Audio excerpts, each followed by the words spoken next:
Hi students, welcome to online classes of Karan convent children's academy. अपनी बात चल रही थी सेल की, और सेल में अपन ने सेल मेम्ब्रेन के बारे में और प्रोकैरियोटिक यूकैरियोटिक सेल के बारे में बात कर ली थी। आज हम बात करेंगे साइटोप्लाज्म के बारे में।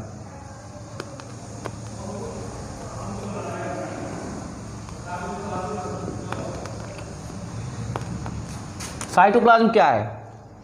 देखिए, सेल है, ये सेल मेम्ब्रेन है, ये न्यूक्लियस है,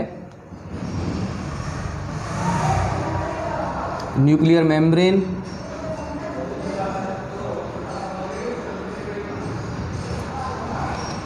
और इसके अंदर सेल मेम्ब्रेन और न्यूक्लियस के between the cell membrane and nucleus a jelly like fluid is found. यानी कि न्यूक्लियस और सेल मेम्ब्रेन के बीच एक जेली जैसा एक फ्लड पाया जाता है, जिसको कहते हैं साइटोप्लाज्म। क्या कहते हैं? साइटोप्लाज्म। और इस साइटोप्लाज्म के अंदर पाए जाते हैं बहुत सारे सेल ऑर्गेनेल्स, और ये सेल ऑर्गेनेल ही हैं जिनकी वजह से सेल अपना फंक्शन करती है, क्योंकि सेल ऑर्गेनेल जितने भी हैं उनका अलग अलग फंक्शन है।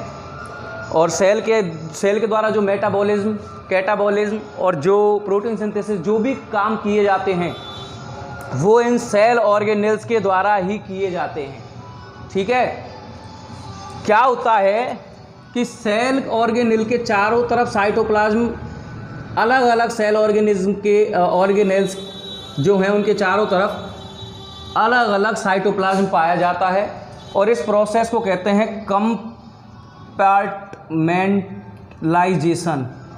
यानी ये कंपार्टमेंट बना लेते हैं अलग अलग, और इन अलग अलग कंपार्टमेंट के अलग अलग फंक्शन होते हैं सेल के अंदर। एक और बात, साइटोप्लाज्म और सेल ऑर्गेनेल को मिला के जो बनता है, देखो अकेला जो जेली लाइक फ्लड है उसको तो कहेंगे साइटोप्लाज्म, पर इस साइटोप्लाज्म के साथ जब आप सेल ऑर्गेनेल्स को भी मिला देंगे उसको कहेंगे हम प्रोटोप्लाज्म। क्या कहेंगे? प्रोटोप्लाज्म। बात करते हैं इसके फंक्शंस की।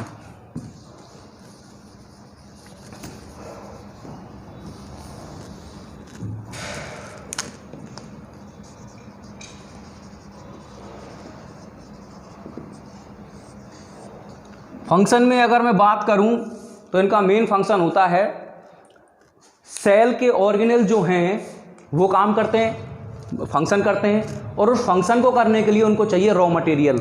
यानी कि प्रोवाइड रॉ मटेरियल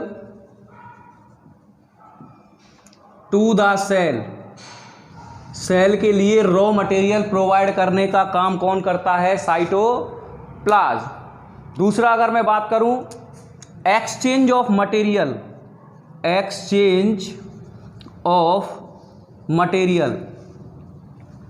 यानी जो मटेरियल्स होते हैं सेल के अंदर बाहर उनको एक्सचेंज करवाने का काम भी किसका है? साइटोप्लाज्म का। मेटाबॉलिज्म, साइट फॉर मेटाबॉलिज्म, यानी कि ये वो जगह है जहां सेल मेटाबॉलिज्म करती है, फंक्शन करती है। और दूसरी बात, हार्मोन, मेटाबोलाइट और भी वेरियस जितनी भी जरूरी चीजें हैं जो सेल को फंक्शन करने के लिए काम आती हैं, वो सभी प्रोवाइड करने का काम भी किसका है? साइटोप्लाज्म का। तो ये हुए उसके फंक्शंस। एक बात जो साइटोप्लाज्म में आपको बताऊं कि जो आपने वायरस जो होता है, या वायरल जो सेल होती है, वायरस सेल जो होती है, इसके अंदर साइटोप्लाज्म एक तरीके से ये डेड सेल होती है। जब ये एक्सटर्नल एनवायरनमेंट में पाई जाती है, यानी बाहर पड़ी रहती है, तब ये कैसी मानी जाती है, डेड। पर जैसे ही ये किसी लिविंग थिंग के बॉडी के अंदर जाते हैं तो उस लिविंग थिंग की बॉडी के अंदर जो सेल परफॉर्म करनी है और जो फंक्शन करके, जो मेटाबॉलिज्म करके जो ज़रूरी चीज़ें बना रही हैं, उनको एब्जॉर्ब करती है इनकी सेल, और ये लिविंग बन जाती है। कैसी बन जाती है, लिविंग, और अपने आप को मल्टीप्लाई करने लगती है। तो ये बात हुई साइटोप्लाज्म की। अब बात करते हैं हम सेल ऑर्गेनेल्स की।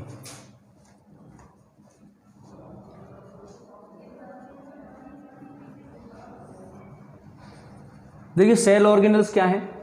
साइटोप्लाज्म के अंदर बहुत सारे ऑर्गन पाए जाते हैं, एक तरीके से उनको आप ऑर्गन बोल सकते हैं, और उनका अपना अपना एक विशेष, एक स्पेशलाइज काम होता है अलग अलग सेल ऑर्गेनेल का, और वो सारे काम बहुत ज़रूरी होते हैं ह्यूमन बॉडी को अच्छे से परफॉर्म, या किसी भी बॉडी को अच्छे से परफॉर्म करने के लिए।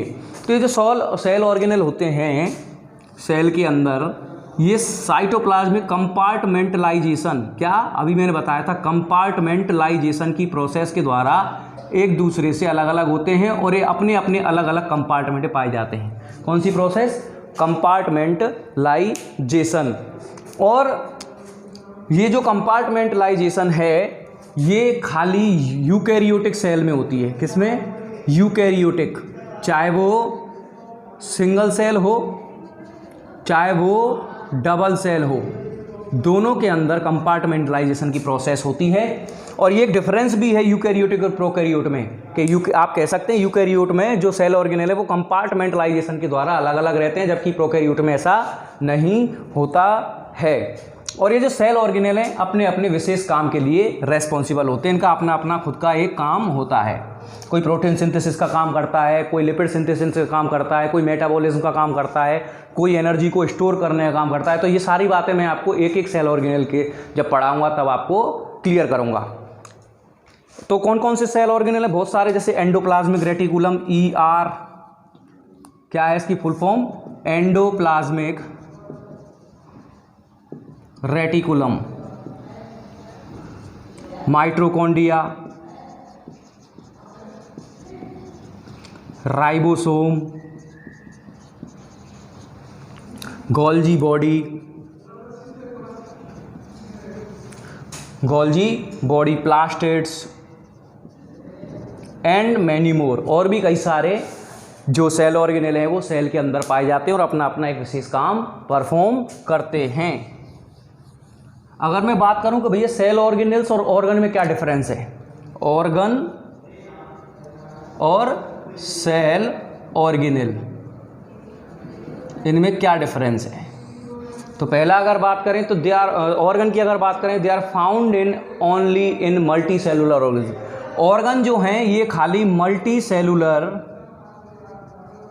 ऑर्गेनिज्म के अंदर पाए जाते हैं, जबकि cell organelle both unicellular and multi cellular.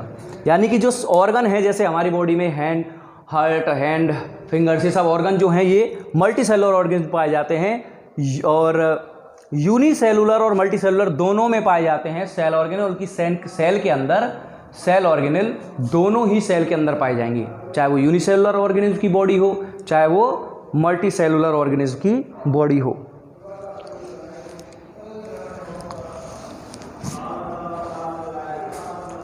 Organ जो हैं वो लार्ज साइज्ड होते हैं, लार्ज साइज्ड होते हैं या फिर माइक्रोस्कोपिक होते हैं।